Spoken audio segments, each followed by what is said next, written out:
అరే అదేందో నుల్లా ఈ 4 రోజుల సంది తెలంగాణలో వాతావరణం పరిస్థితి గమ్మతున్నది.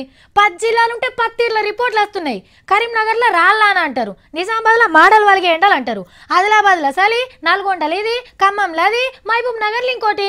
ఏం అర్థమైతలేదు. ఉన్నాయే 10 జిల్లాలు, అయినా మన ఆఫీసర్లకు కరెక్ట్ రిపోర్ట్ దొరకకుండా వచ్చినా. అగో గదేంది సావిత్రి 10 జిల్లాలంటది, 31 అని అప్డేట్ కాలేదేమో అనుకుంటుండ్రులే. కాంది సావిత్రి కాదు, మొగుల మీద ఆర్తలు చెప్పే ఆఫీసర్లు. మనకు 31 జిల్లాలే, కానీ తెలంగాణ అంటే వీళ్ళకింకా 10 జిల్లాల కిందనే లెక్క.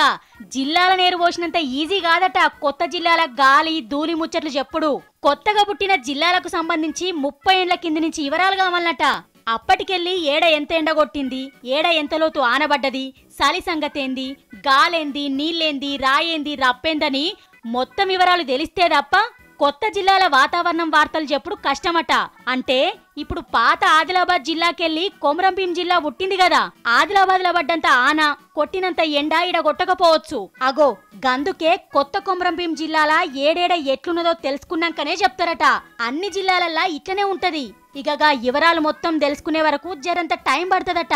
అప్పటిదాకా వాతావరణం శాఖలకు తెలంగాణ అంటే 10 జిల్లాలే. అయినా 10 జిల్లాలుంటేంది, 31 జిల్లాలుంటేంది.